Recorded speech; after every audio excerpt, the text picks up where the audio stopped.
You are listening to Catholic Family Podcast.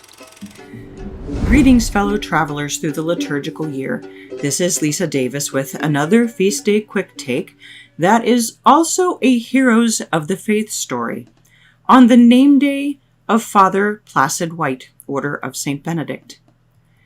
When our family got wise to the conciliar hijacking of the church and found the true faith, largely through Father Francis Fenton, my mom and dad were directed by that good priest 1,700 miles away to Father White's parish in Colorado.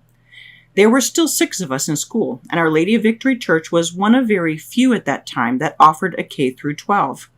It was probably the hardest and best thing my parents ever did, uprooting and moving west, and one of the lasting graces of that decision was that we were blessed to know one of the great priests of the modern era. When we knew Father White, he was in his 80s and becoming frail, but a dearer and more holy priest you will never find. Like his namesake, whose biography follows, he defined the word placid or peaceful, surely because his faith in God was so complete, and after his long and eventful life, he'd seen pretty much everything and lived through more than most. He was unflappable. I have to share a short story that tells you a little bit about this side of Father White as I knew him. For 2 years in the early 1980s, I taught primary grades in Our Lady of Victory School, Father White's parish, and because I passed right by the rectory, which was 8 or 10 blocks from church, I would stop every weekday morning in the family station wagon, my younger siblings in the back seat, and pick up Father for Mass because he no longer drove.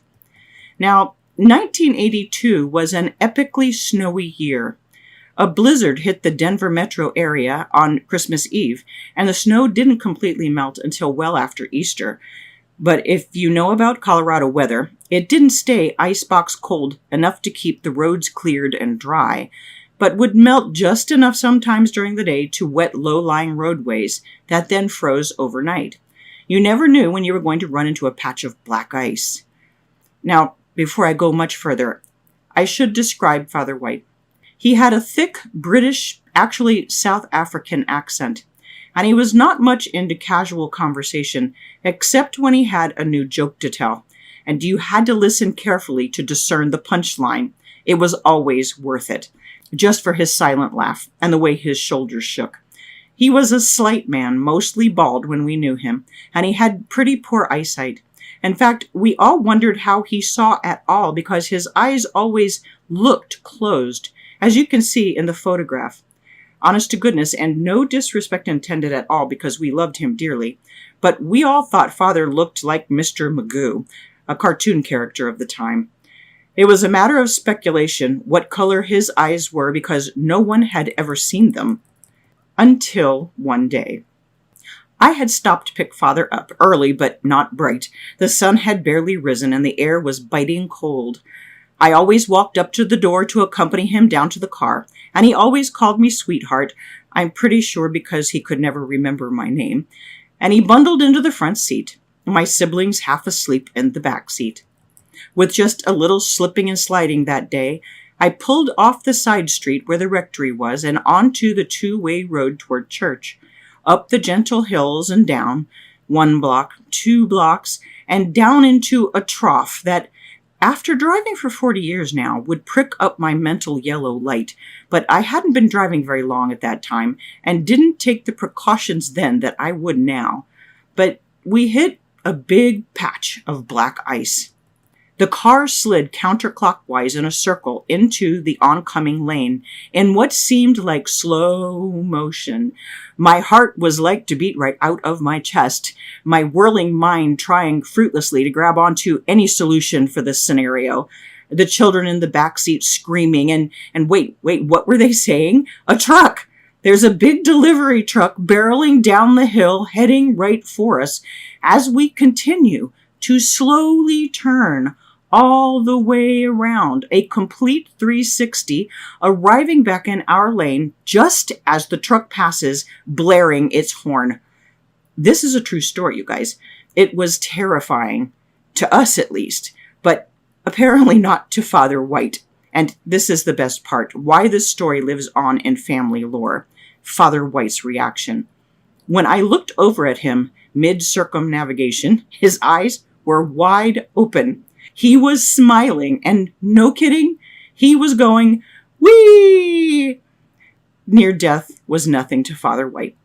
When we got to the church, he got out and thanked me as he always did for the ride, but with a touch of irony in his voice and a funny little smile. The punchline was that God's hand was no less upon us on that icy road than it was every other minute of every other day. God bless Father White.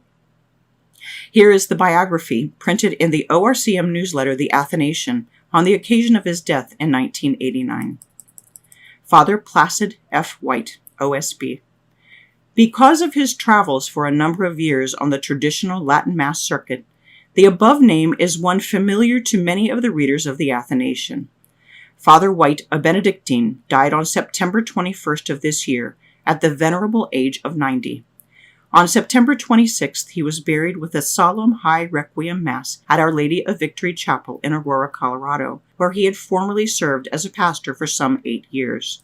Father White was born in England as a non-Catholic and became a convert to the faith at the age of 18. His studies for the priesthood were made primarily at the Benedictine College of St. Anselmo in Rome. On July 7, 1925, he was ordained to the priesthood in Rome at the Church of Saints Cosmas and Damian. In addition to assignments in the earlier years of his priesthood in England, Spain, and the Philippine Islands, he served as a chaplain during World War II with the British Army in Africa.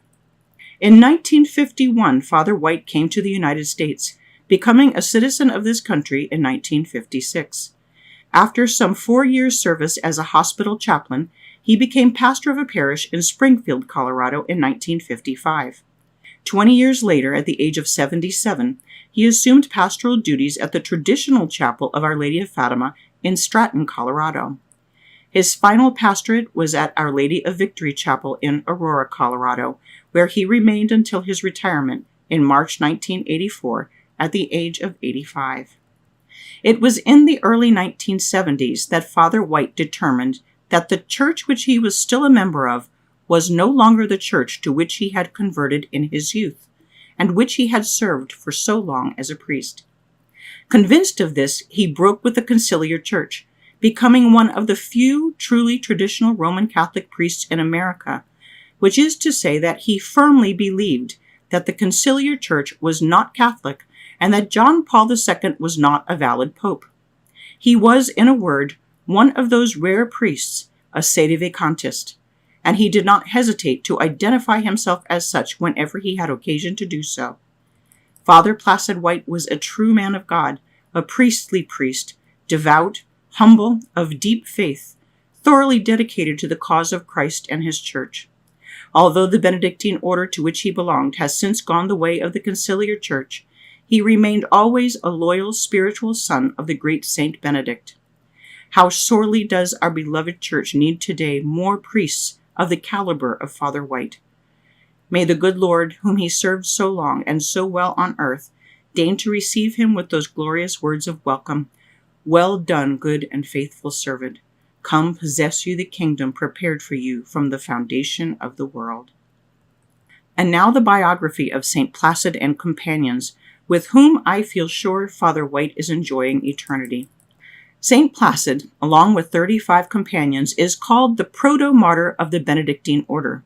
One of the right-hand men of St. Benedict, St. Placid was heir to a family fortune, not of material riches, as the descendants of Roman nobility lost their titles and wealth when Rome fell, but of a spiritual heritage stretching back to his ancestor, St. Eustatius, whose feast day we celebrated on September 20th.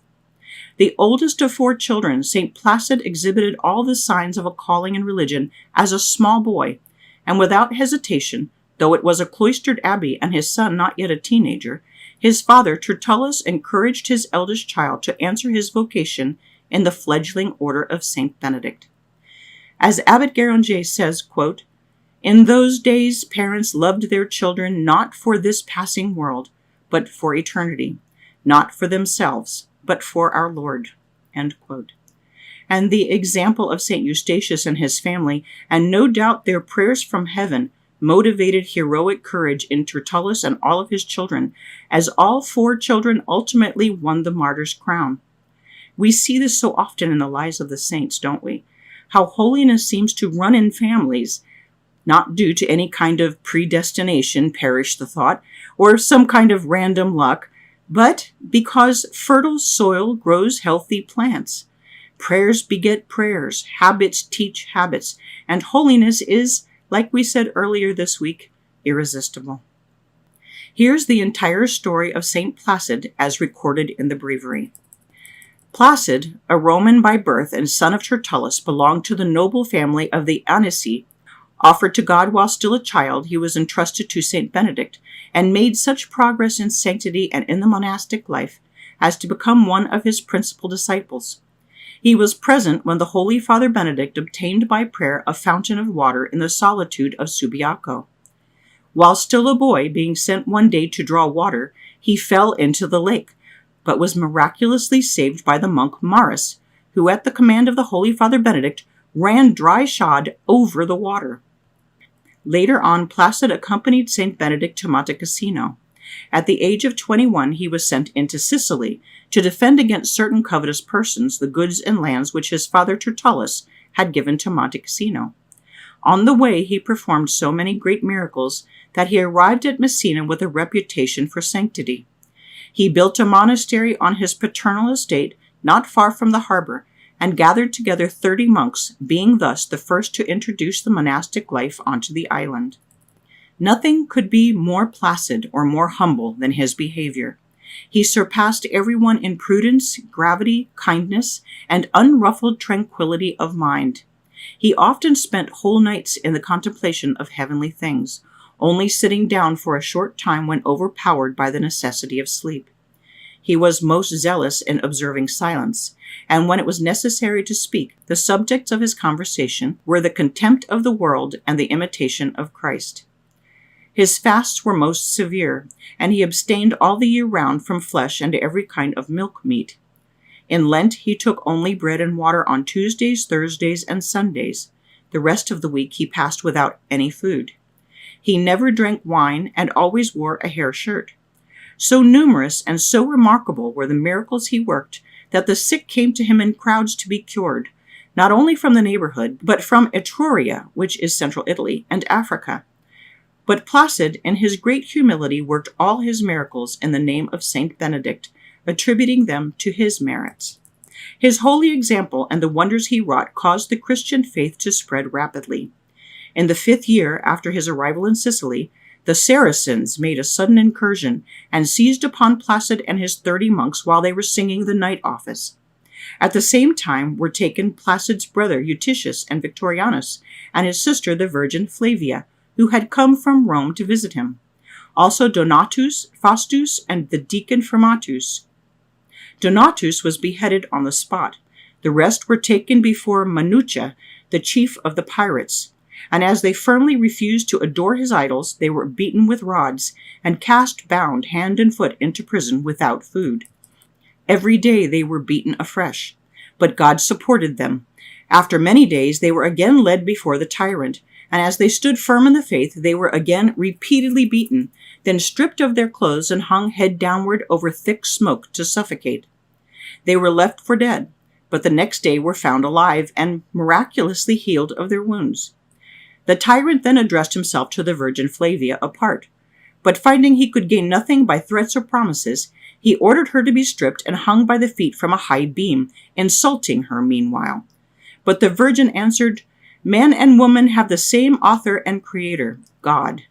Hence neither my sex nor this indignity which I endure for the love of him will be any disadvantage to me in his eyes, who for my sake chose not only to be stripped, but also to be nailed to a cross." Manuccia, enraged at this reply, ordered her to be beaten and tortured with a smoke, and then handed over to be dishonored. At the Virgin's prayer, however, God struck all who attempted to approach her with sudden stiffness and pain in all their limbs. The tyrant next attacked Placid, the Virgin's brother, who tried to convince him of the vanity of his idols. Manuccia therefore commanded his mouth and teeth to be broken with stones, and his tongue to be cut out by the root. But after this was done, the martyr spoke as clearly and as easily as before. The barbarian grew more furious at this miracle, and commanded that Placid, with his sister and brethren, should be crushed under an enormous weight of anchors and millstones. But even this torture was powerless to hurt them.